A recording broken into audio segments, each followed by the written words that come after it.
Hey everyone, continuing on to the road to WrestleMania, and the subject today, this guy right here, the eighth wonder of the world, Andre the Giant. Of course, HBO will soon be releasing a documentary. Cannot wait to see it on Andre the Giant. I'm going to talk today specifically, though, about the Andre the Giant Memorial Battle Royal, which got its start in 2014 at WrestleMania 30. Cesaro won that. Chad and I were there. We were in the crowd in New Orleans at the Superdome. And it was an amazing battle royal. I enjoyed it. I really legitimately characterized that as a WrestleMania moment from what has so far been my favorite WrestleMania to be at in person. Cesaro picking up the Big Show and dumping him over that top rope. It just it was a moment, and I enjoyed it.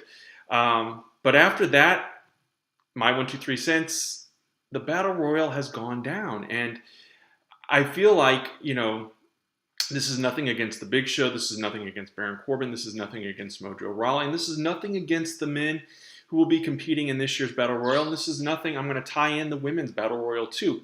Because here's what I think. I think that this event needs to be made special.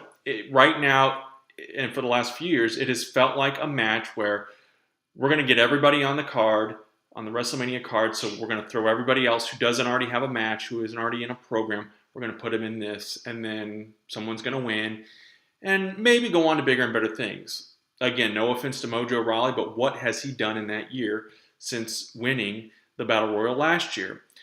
Baron Corbin was a little bit of a better case study. Big Show was already the Big Show.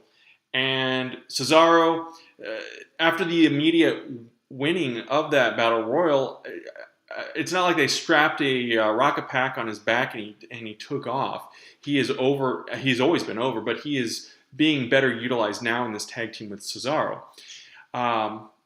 Here's what I would do if I were in any sort of power.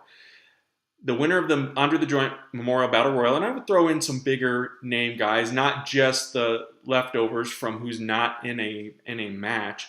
The winner of the Battle Royal would get an automatic bid into the Money in the Bank ladder match, which is coming up now that they're dual branding the pay-per-views. This would work, in my opinion, it would at least. So you have the winner of the Andre the Giant Memorial Battle Royal. They then take that step to be a part of Money in the Bank. That doesn't mean they have to win Money in the Bank, but at least it incentivizes the Battle Royal and makes it something that the fans at least can say, okay, well, they're going for something here other than this giant trophy that we'll never likely see again. Same thing with the women. And you know what? And this will probably not get a whole lot of support. I would do away with the women's Battle Royal. It hasn't even happened yet. It was already kind of mired in controversy with the naming of it, calling it the Moolah Battle Royal. And I know now it's the WrestleMania Women's Battle Royal. But why not come up with a concept, come up with a match, come up with an idea that is exclusive to the women? And I've talked about this on the podcast. The women have done Elimination Chamber, they've done Money in the Bank, they've done Royal Rumble, they've done Hell in a Cell. Let's come up with something, though, that is exclusive to the women. We don't have to make every man's event a women's event, too. So that would be my plea to WWE. Make the Battle Royal more meaningful. And, I'm not even going to get into the whole putting it on the kickoff show versus the main show. I think fans watch the kickoff show. They may not watch it as closely. Now, fans pouring into the stadium is a different story. I've been there. When you're trying to get your seat and whatnot, you're not really paying attention to what's going on in the ring. But to me, making the Andre the Giant Memorial Battle Royal a little more significant, and I know you're not going to throw John Cena and The Undertaker and Lesnar and Kevin Owens and those guys in there, but what if they double dipped?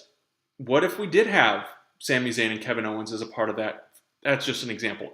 Also, with it being so close to the Royal Rumble, does that devalue the Battle Royal concept? And now we're going to have a second Battle Royal on that same card. So immediate fix would be make the winner meaningful. Make it mean something. Give them a shot at a chance to win Money in the Bank.